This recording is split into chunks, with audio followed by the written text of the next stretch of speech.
All Leeds TV, and wow, some absolutely incredible news has come out today. Marcelo Bielsa is the new Leeds United head coach on a 2-year deal, and I just can't believe it.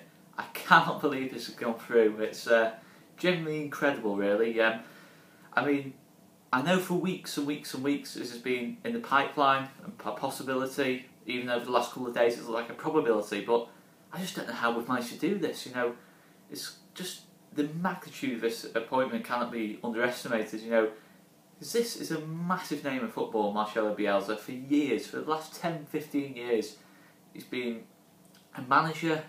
He's revolutionised football, and that's no exaggeration. The pressing game, you know, the whole principles of the recent pressing game, you know, the gegenpress at Liverpool, the counter press at Tottenham, everything, it all stems from Marcelo Bielsa and his initial ideas. You know, Klopp, Pochettino, Guardiola, all of them built their ideas from Bielsa. I'm not saying, you know, Bielsa's better than those three managers necessarily, but he's been a massive influence on all three, and that's probably the three best managers in England at the moment for me. So, you know, it's got to be a massive positive from that point of view. And this might sound arrogant, but I personally think this is the biggest appointment this second division has ever seen at this level. There's no arrogance to that. I just genuinely think in terms of name, reputation, I can't think of an appointment that matches this, to be honest with you. I know we've had Rafa at this level, but he took that Newcastle job while they were still in the Premier League, so I don't really think I can count, but that's probably the only real other name I can think of that compares to Bielsa. But, you know, it doesn't necessarily mean we'd definitely get promoted. I mean, it certainly improves our chances, but there's still a lot of things that need to happen in the summer. You know, we need more signings, we need to change the whole recruitment strategy, we need to look at who needs to leave the club, who needs to go out on loan, and a good, proper, structured pre-season is important as well, which I do fear slightly with how this has dragged on, that the pre-season may be a little bit less organised than it can be, but still, it was worth the wait. There's absolutely no doubt about that. It was worth the wait. I'd have waited another week if it meant we'd definitely get Bielsa. I'd probably waited another 2 weeks if it meant we'd get Bielsa. So I'm absolutely over the moon with this appointment. I'm just staggered for being able to make it. You know, Bielsa's obviously seen potential at this club, which has got to be great news for us, because there's no way we'd have took this job in the second division of English football when he's still got a lot to give in management if he didn't think we were a good prospect, you know, to getting back on the ladder as such, you know, because he's not really been in work that much over the last 3-4 years. You know, since Marseille, he's had a job at Lazio, which ended after 2 days because he wasn't happy with the situation there. Not 100% sure what the reasons were for that. And then at Lille, you know, unfortunately that only lasted a couple of months, and that was more because of a big, you know, change in players. 22 players came in, 17 players came out, and he wasn't really given any time to implement anything there. So this is, you know, this is an opportunity for Bielsa as well, more than anything. You know, if he does a good job here at Leeds, a club where for 15 years we've been an absolute, for the majority of the 15 years, you know, other than maybe Simon Grayson, his fantastic 4 years, Gary Monk's good season at Leeds, we've been in absolute shambles for 10 of the last 15 years, and this really is a big chance for us and Bielsa, and I think we're both a good fit for each other. Bielsa's got passion, the way his teams play, high pressing, forcing teams into mistakes. I think that absolutely, down to the ground, suits Leeds. You know, the high pressing more than anything, forcing teams into mistakes, chasing teams, playing like Leeds at Ellen Road, how it should be. You know, making Ellen Road a fortress, not necessarily playing wonderful football, which is something, you know, Bielsa's got a big reputation for, but aggression, something, just making that Ellen Road a ground where, you know, teams fear to go to Ellen Road. It's been too long, far too much over the last couple of years. Teams have been comfortable coming to Ellen Road. You know, Wolves last season was the epitome of that for me. You know, they were coming to Leeds, top of the table, they'd lost a couple of games, and they were so comfortable, it was embarrassing. Don't get me wrong, Wolves were a good team, but they were so comfortable in that game. There were other games as well last season, you know, Millwall, when we got beat 4-3 and it could have been 6 or 7. So many games. Cardiff, Thomas Christensen's last game. Make Ellen Road a fortress again, and this is what Bielsa's going to do. He's not going to put up with the rubbish that we've had over the last couple of seasons. The poor attitude of some players. There's a lot of players, not so much still in the squad. I think a lot of them have moved on over the last couple of years. We've had some poor players with poor attitudes, in all honesty.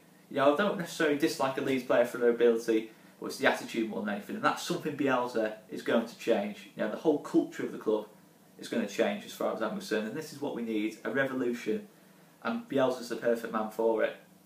You look at his history in the game, his recent, okay, not recent jobs, but his past, Marseille, a big reputation, that Marseille team, Dimitri Payet, Florian Thauvin, Gignac, Mandana, so many good players in that team, and that 2014-15 Marseille team still gets a lot of praise now of journalists, for how good the team played. I never really saw them live myself, but that team played amazing attacking football. The job he did at Bilbao is probably the most impressive and the one I'm most familiar with, really. Because I do take an interest in Spanish football, and that Bilbao team was pretty incredible, really, what he did there. 2 seasons in the Liga, he took them to mid-table despite a massive change in players. We lost Fernando Llorente, his key striker at the time, and Herrera. I think he had a bit of an injury problem at the time. Muniain, a crucial player. I'm trying to think of the other ones. Javi Martinez was a crucial player at the time. He lost all those, but still managed to keep Bilbao competitive at Spanish level, especially in the big games, and that's really impressive. But the biggest thing of all at Bilbao was the cup runs.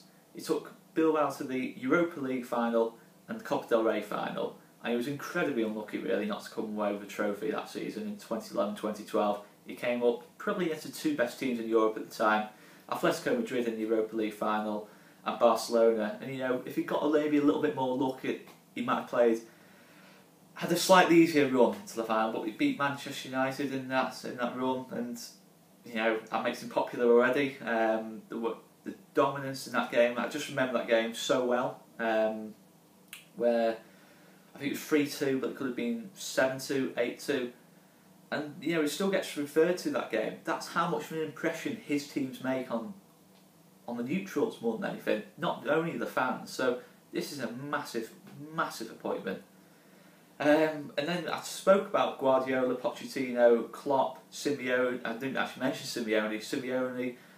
These are 4 top managers, and hopefully, this is pure speculation, but maybe we might be able to get some of the academy players from there, or the reserve players from there. Could we get Angus Gunn from Man City, for example? Could we get Phil Foden from Man City? Harry Winks from Tottenham? You look at the Liverpool players. Are there any players we could get from there, maybe? This is what we have now. We've not maybe exactly followed the Wolves model, but we've got that in our lockers now. We've got a respected coach, who I think managers like Guardiola and Pochettino will want to send the younger players to, because that's his reputation, developing younger players. Dimitri Payet, Arturo Vidal, Alexis Sanchez, Ander Herrera, he's worked for them all, Gabriel Batistuta, Juan Sebastian Veron, obviously a Man United player, but a fantastic player all the same. Roberto Ayala, he's developed so many players over the last couple of years. Gary Medel, so many. It's just, this is what he does. He's a coach and he fits in perfectly.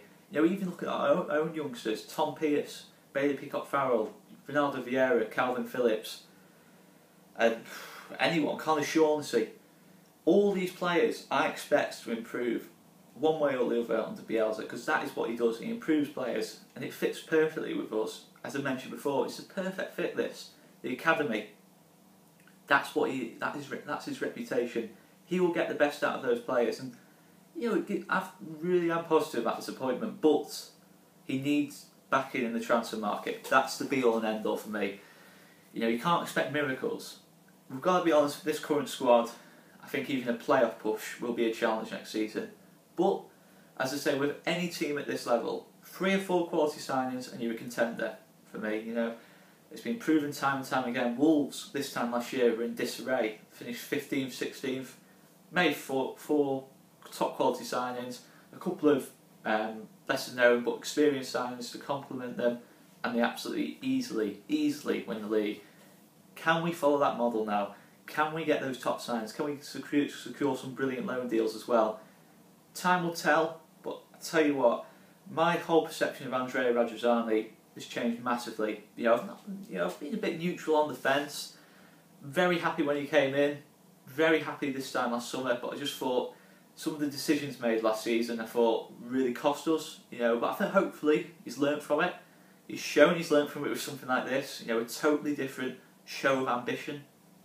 And I'm always going to be reluctant to make the comparison. But you look at the Howard Wilkinson appointment. We dragged him from Sheffield Wednesday towards the top of the first division, while we were towards the bottom of the second division. You could say it's on that magnitude. Now, I'm not going to ever disrespect Howard Wilkinson and say it's bigger than that, because it's not yet. But the level of impact Bielsa could have if he gets what he wants in the transfer market, and time's going to be crucial as well. Because 3-3-1-3 is his signature formation, and what I expect him to probably use for the majority of his time at Leeds. He's a pure football purist. If we lose 10 games, we'll still play the same way on the 11th game. That's something we've got to understand, for me. Obviously, we've got to be within reason, but he needs time. We could quite easily go on and start the season poorly, because it's going to take a long time to adapt to his style of play. The energy he wants us to play with compared to last season is different level, and that's going to take a long time to get used to. Whether the pre-season is going to be enough time to get used to it, I don't know. But you hope it will be.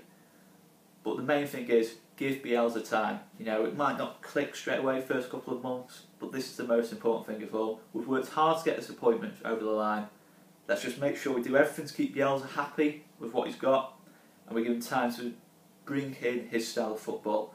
And hopefully it will be a fantastic marriage and match made in heaven. All Leeds TV. And make sure you watch out next week for our tactics video of what we can expect from Bielsa.